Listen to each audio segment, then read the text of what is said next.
mulakan dengan topik yang pertama, iaitu tentang panduan pemetaan kurikulum bagi pelaksanaan kelas bercantum yang akan disampaikan oleh Encik Abdul Basit Muhammad bin Abdul Wahid, di mana beliau merupakan salah seorang pegawai daripada Sektor Dasar dan Pendidikan Kurikulum, bahagian pembangunan kurikulum. Assalamualaikum warahmatullahi wabarakatuh dan selamat pagi. Saya Abdul Basit Muhammad bin Abdul Wahid daripada Unit Projek Khas dan Inovasi Sektor Dasar dan Pendidikan Kurikulum PPK, bahagian pembangunan kurikulum. Okey. Bila kita sebut tentang pemetaan, okey, apa yang tuan-tuan dan puan-puan faham? Kalau kita sebut pemetaan, mapping. Mapping tu kita nak tunjukkan design. Okey, mapping ni selalunya kita nak tunjukkan design arah. Nak arah tujuan kita nak ke mana. Okey, design satu tempat tu, macam puan cikgu ni kata tadi, design satu tempat tu kan. Betul.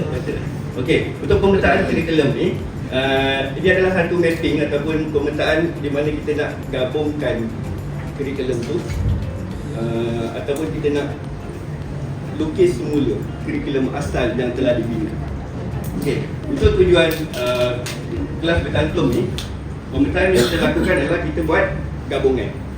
Kita menggabungkan kurikulum tahun 2 dan tahun 3, tahun 4 dan tahun 5. Okey.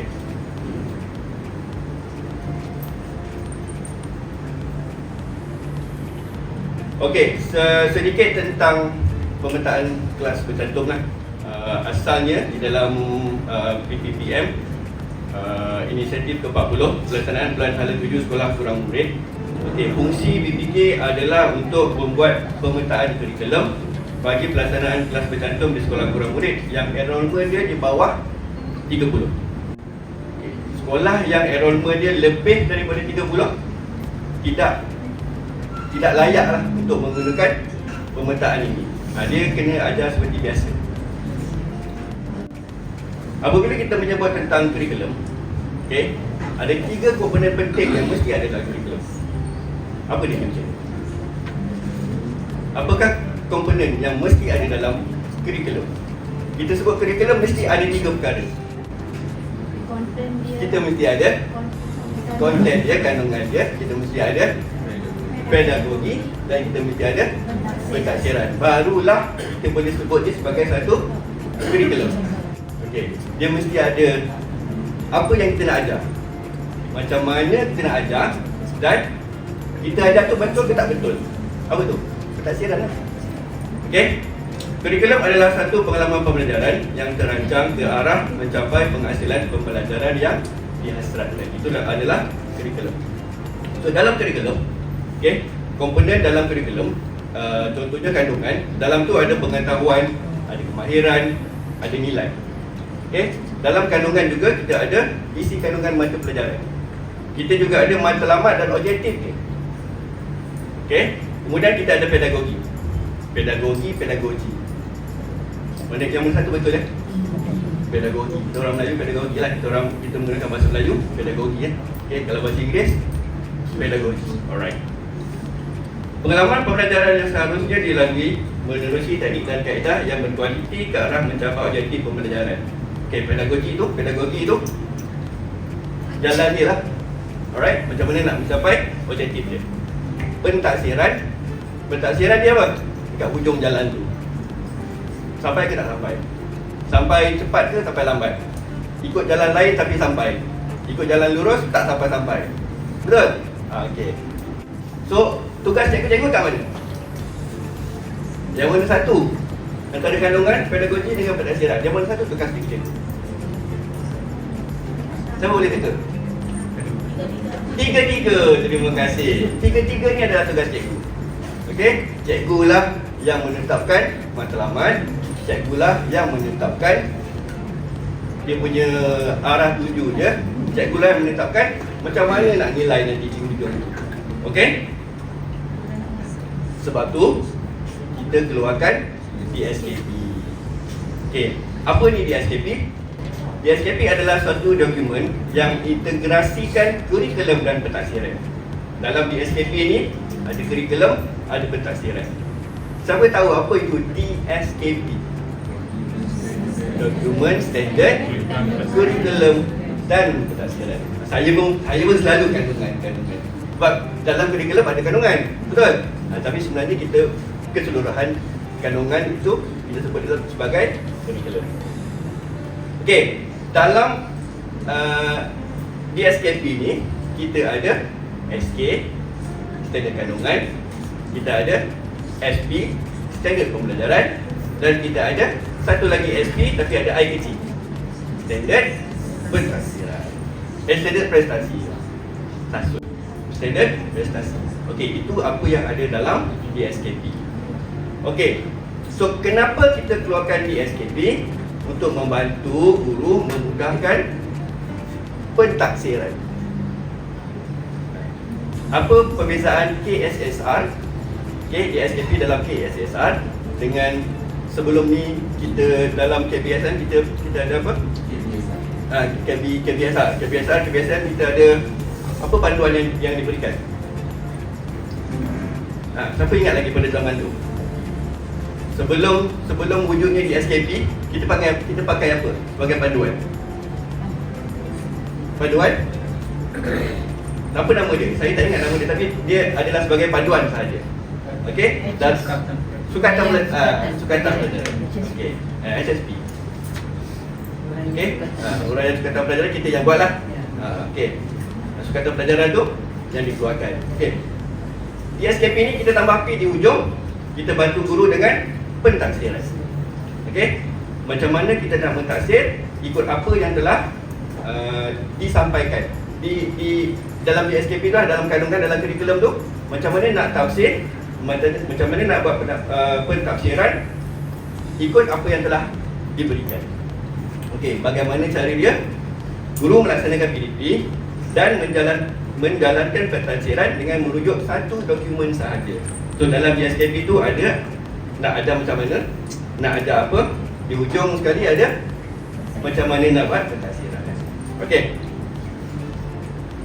Dalam DSKP, macam yang cikgu dah sebut tadi, ada 3 benda lah. Standard kandungan, standard pembelajaran, standard prestasi. Nak go through ke? Dah, kira dah. Kita teruskan ya. Dah semua dah faham semua ni? Okey, ni adalah contoh DSKP yang telah dihasilkan oleh BPK. Ini contoh buku surat depan ni lah. Kalau yang colour selain daripada biru tu bukan. Okey. Kita dah habis pun cycle KSSR sebenarnya saya makan kan. Okey. Ini contoh matematik. Okay, dalam dia ada contoh untuk bahasa Melayu, ada standard kandungan, standard pembelajaran, kemudian kita ada standard prestasi. Sama juga untuk mata pelajaran lain, contohnya matematik. Standard ni adalah standard kandungan, standard pembelajaran dan standard prestasi untuk matematik. Kemudian kita ada, okey, yang ni untuk mata pelajaran sains. Kita ada standard kandungan, standard pembelajaran, dan di hujung tu ada standard prestasi. Okey, setakat ada apa pun soalan berkenaan DSKP? Alhamdulillah. Okey, dan kita masuk kepada kelas bercantum. Murid yang berbeza umur dan tahun persekolahan belajar dalam kelas yang sama dan diajar oleh guru yang sama. Itu adalah konsep ataupun maksud kelas bercantum. Hanya untuk tahun 2, 3, 4 dan 5. Kita tak ganggu tahun 1 dan kita tak ganggu tahun 6. Okey, tahun 1 sebab dia baru melangkah ke alam persekolahan. Tahun 6 sebab sebelum ni dia ada UPSR. So, tumpuan kepada peperiksaan itu diberikan pada tahun 6. Jadi, kelas bercantum hanya untuk tahun 2 dicantumkan dengan tahun 3, tahun 4 dicantumkan dengan tahun 5. Okey. Perkara yang perlu dipertimbangkan dalam pemetaan ada 2. Okey, tapi satu perkara ni dah selesai. Perkara pertama dah selesai. Yang belakangan tu pelaksanaan kurikulum KSSR dan KSSR semakan 2017. Bila kita dapat selesaikan masalah ni? Bila masalah ni selesai? Tahun lepas. Kenapa tahun lepas? Sebab tahun 6 adalah yang terakhir ya, BPK mengeluarkan DSKP. Tapi sebenarnya untuk kelas bercantum ni, masalah ni dah berakhir pada tahun 2021. Sebab kita hanya menggunakan sampai tahun 5. So, tahun 6 sebenarnya tak terlibat dengan kita lah. Tapi sebagai dalam jadual kita, 2022 lah adalah tahun terakhir untuk lengkapnya cycle KSSR 2017, semakan 2017. Okey, perkara yang kedua, yang sampai sekarang masih lagi menjadi permasalahan lah. Okey, adalah bilangan bidang, bilangan tajuk, bilangan tema dalam SP yang berbeza. Okey, dalam setiap tahun. Tak semua mata pelajaran ada tajuk, tema bidang yang sama. Okey, contohnya mata pelajaran apa? Tahun 2 belajar lain, tahun 3 belajar lain. 100% berbeza. Sains, English,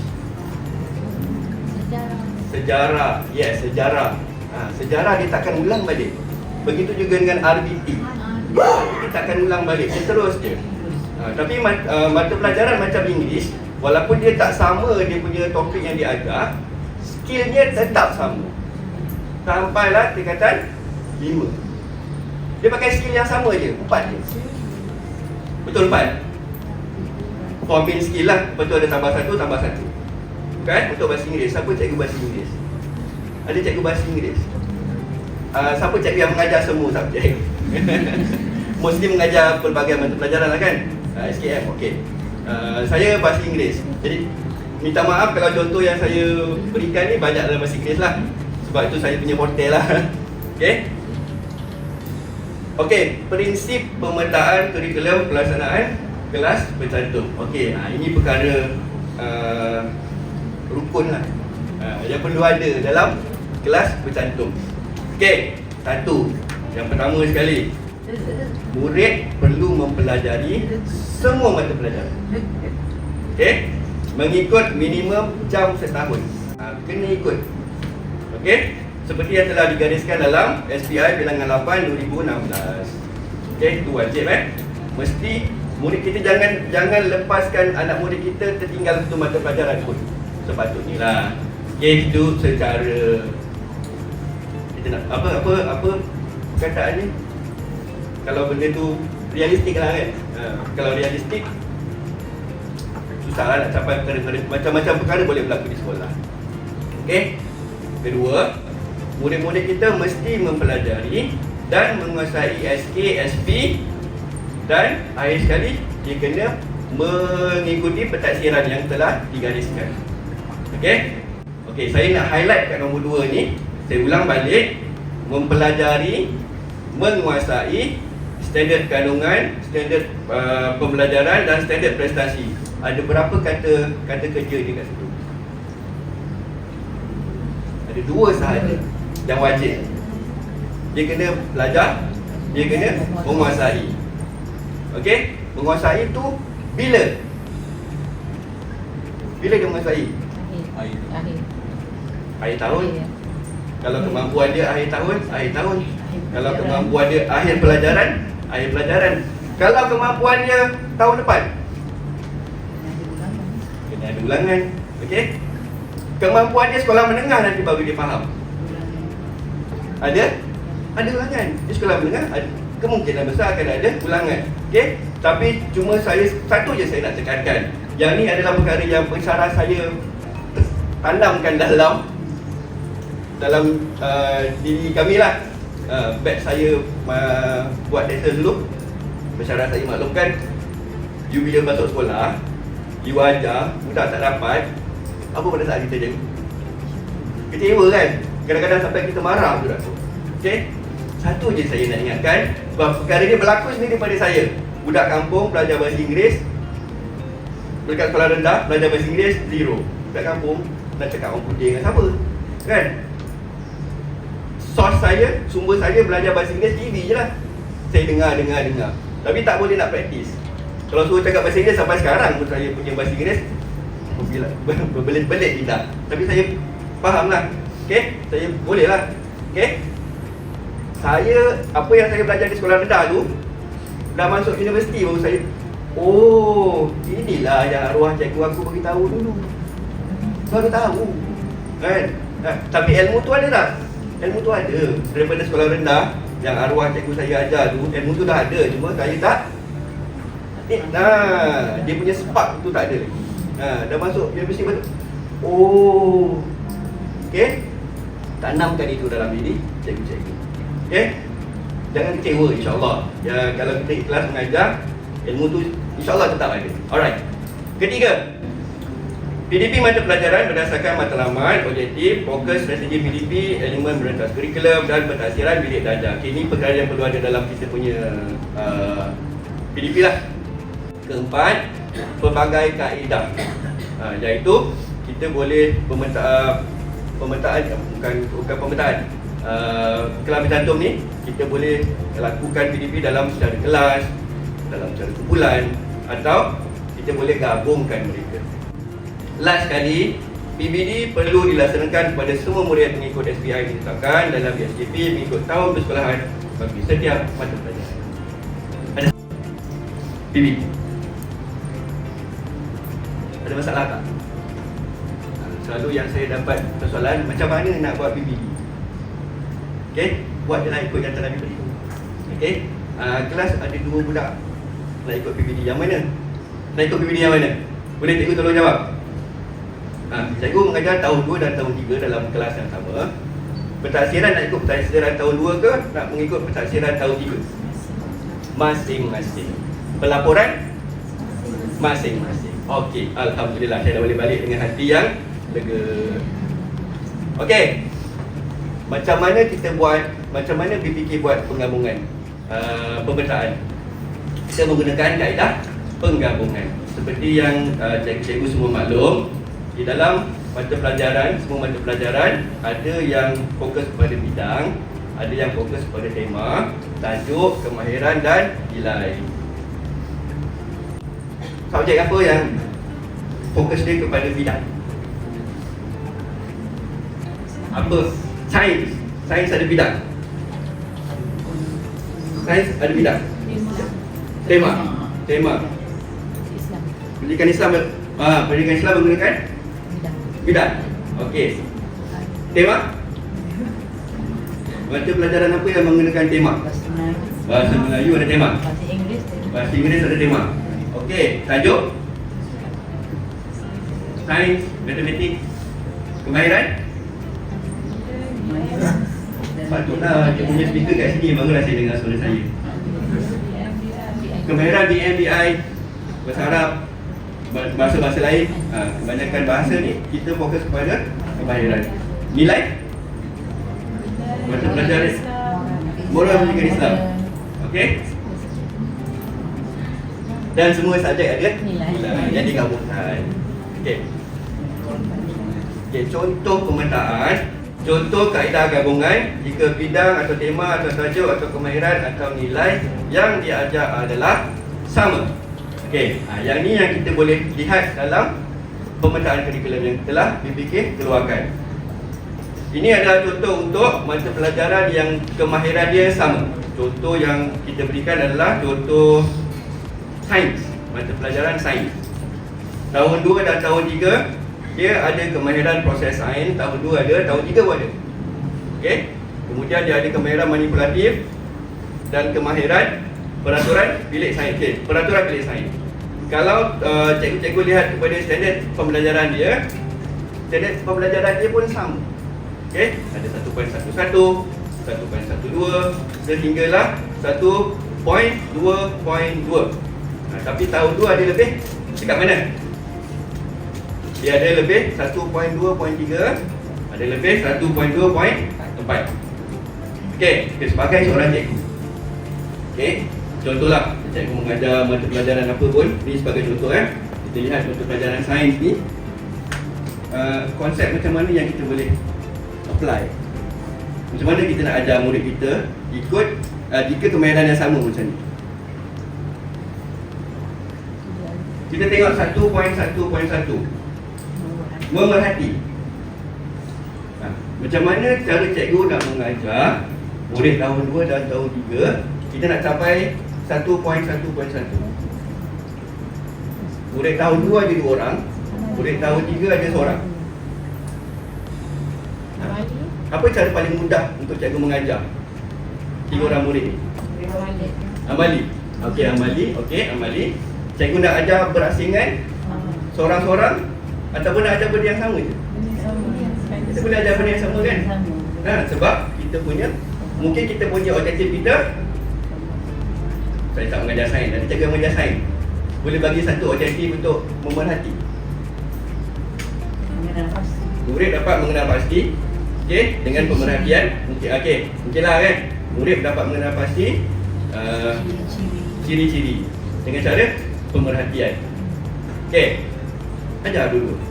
Okey, walaupun topik dia berbeza, contohlah kan, walaupun sepatutnya tahun 2 mungkin dia mungkinlah contoh saya tak pasti, tahun 2 sepatutnya dia belajar sains haiwan. Contoh. Tahun 2 sepatutnya belajar haiwan berkaki 2. Tahun 3 sepatutnya belajar haiwan berkaki 4. Cikgu bagilah contoh 2 dulu. Haiwan berkaki 2, haiwan berkaki 4. Cikgu suruh dia klasifaikan. Dia mula satu kan. Dia tengok 2, dia masukkan yang ni dalam grup 2. Dia ambil yang 3 masukkan dalam grup 3. Tahun 2 belajar benda sama, tahun 3 belajar benda sama, tapi pemerhatian dapat dijalankan. Okey? Okey, satu lagi contoh. Jika bidang atau tajuk yang sama, contohnya dalam matematik. Matematik bidang pembelajaran dia contoh nombor dan operasi. Tajuk dia pecahan, perpuluhan dan peratus. Tapi tahun 2 belajar pecahan wajar, tahun 3 belajar pecahan. Mungkin pecahan tak wajar tak ada, tinggal kot. Tahun 3 mengenal pasti pecahan wajar, pecahan wajar juga. Mungkin ada tertinggal di situ. Okey? Contohlah, katakanlah tahun 2 belajar pecahan wajar sepatutnya, tahun 3 kita kena ajar pecahan tak wajar. Macam mana kita nak ajar? Nak asingkan? Perlu asingkan? Tak perlu asingkan. Ajar sama. Kita ajar pecahan wajar, kita ajar pecahan tak wajar. Boleh? Boleh. Nak asingkan boleh? Pun boleh. Ikut cikgu yang lebih tahu macam mana nak sampaikan kepada anak-anak murid cikgu. Kalau cikgu rasa plan, okey, saya nak ajar dua-dualah. Dalam kepala cikgu dah fikir pecahan wajar kepada tahun 2, pecahan tak wajar kepada tahun 3. Nanti tahun depan aku dah ajar budak ni, tahun 2 ni dia dah ada dalam kelas yang sama tahun 3 kan. Betul? Cikgu ajar dua-dua pecahan tak wajar.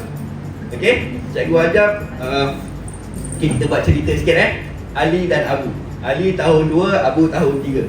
Masa Abu tahun 2, dia dah belajar pecahan wajar. Sekali masuk tahun 3, kelas yang sama, dia dapat kawan baru. Okey, cikgu yang tahun 2 tu, cikgu ajar balik pecahan wajar. Untung tak untung Abu? Untung. Dia dah dapat pengayaan. Betul? Okey. Tahun lepas dia tak faham pun apa yang cikgu ajar. Untung kat dia. Dia dapat pengumuman. Okey? Itu adalah kelebihan kelas bercantum yang tak dapat dalam kelas lain. Kalau anak murid cikgu cakap, cikgu tahun lepas saya dah belajar. Kita nak jawab apa? Tak payah belajar tu. Boleh? Pagi dia ajar adik dia pula. Cikgu duduk goyang kaki. Kan? Boleh tak? Boleh cikgu. Bukan cikgu tak mengajar. Cikgu ajar. Okey? Tapi cikgu bimbing. Facilitate dia. Alright? Okey. Ada tajuk yang berbeza. Contoh seperti RBT. Tahun 4 RBT. Tahun 4 keselamatan bengkel. Pengenalan kepada reka bentuk. Tahun 5 teknologi pertanian. Okey, seperti yang saya ulang tadi, kita pulang kepada cikgu. Cikgu selesa nak ajar ketiga-tiga ni. Okey? paling banyak lah. Tahun 2, tahun 3 dalam satu kelas. Kelas siapa yang paling ramai? Ada yang ada 10 orang. Tahun 2, tahun 3, tahun 4, tahun 5, 10 orang dalam kelas. Ada yang lebih daripada 10? Ada? Kalau yang lebih daripada 10 tu istimewa lah sekolah tu. Okey? Ada yang kurang daripada, ada yang lebih daripada 5? Ada? Ramai. Yang kurang daripada 5? Ada yang dapat kurang daripada 5? Sekolah siapa kurang daripada 5? Dalam satu kelas dan telah dicampur kurang daripada 5. Ada contoh? Okey. Berapa ramai cikgu kelas cikgu? 4 orang. Cikgu? Sama. Oh sama. Satu sekolah yang sama. 4 orang. Okey. Tahun 2, tahun 3. Tahun 4 dan 5. Berapa ramai tahun 4? Tahun 4 3 orang. Seorang tu tahun 5. Abang besar. Abang tu.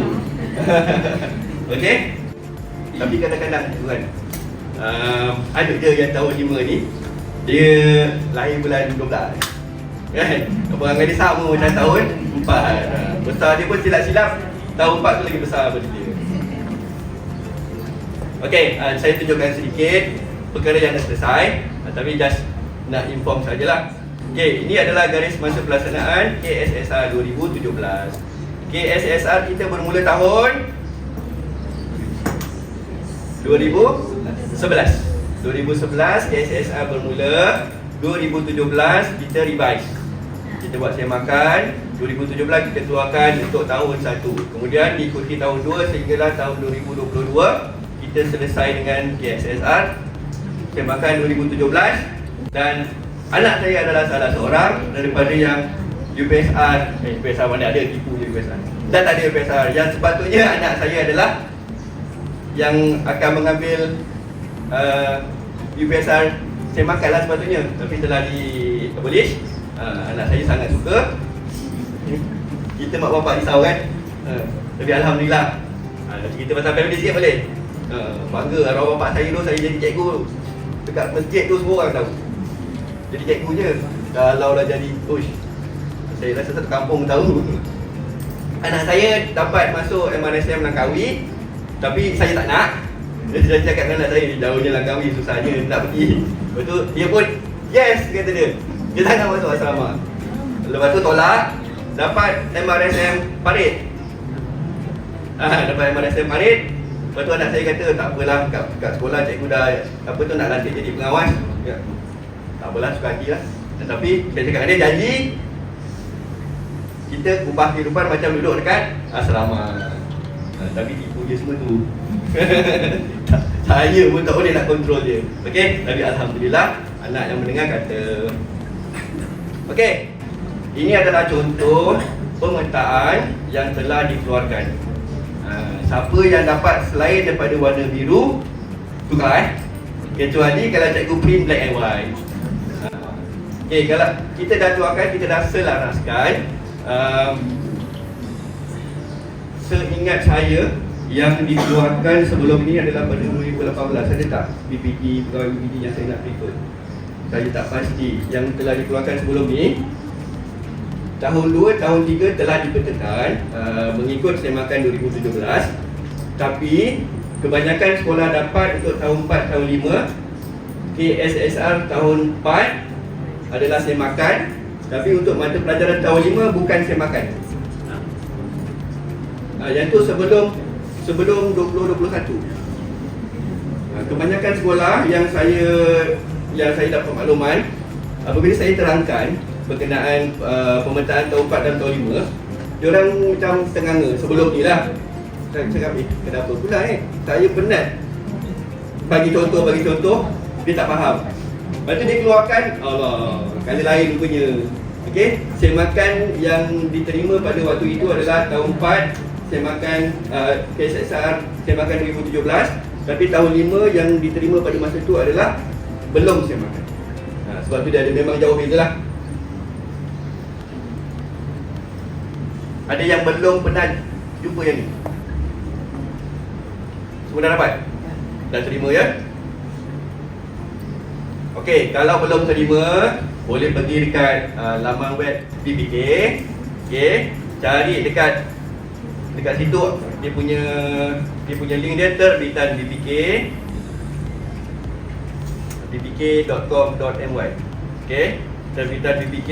Bila buka terbitan BPK tu dia akan keluar senarai-senarai bahan-bahan terbitan BPK. Bawah sekali ada lain-lain. Klik dekat lain-lain, akan terpampanglah page yang ni. Dokumen pemetaan kurikulum, boleh nampak tak? Dokumen pemetaan kurikulum telah bercantum. Dokumen tu ada dalam tu. Boleh juga dapatkan di sini kalau nak. Siapa yang perlukan salinan soft copy boleh scan. Assalamualaikum dan selamat pagi. Salam. Saya ada satu soalan. Alhamdulillah satu. Nama saya Nur Antasha dari Sekolah SK Pulau Padang, Pondipuri. Saya nak tanya, saya dah beri pemetaan kurikulum Ya. tahun 2003, tapi dalam ni tak ada standard prestasi. Jadi adakah standard prestasi itu kena rujuk SKP tahun 2 dan tahun 3 yang ada pemetaan? Betul. Ya. Yang tu lah yang dalam SKP yang saya mulai. Betul. Pentadbiran cikgu kena rujuk semula ke dalam DSKP lah. Pemetaan bukan yang lama je. Bukan yang DSKP. DSKP ya. Okey, pemetaan ini adalah di mana kita petakan kandungan sahaja. Jadi pentadbiran cikgu kena semak semula dalam DSKP. Pemetaan ini digunakan bersama-sama dengan DSKP lah. Okey. Wajib atau tidak menggunakan pemetaan DSKP? Tidak. Siapa jawab tidak? Okey, tidak wajib.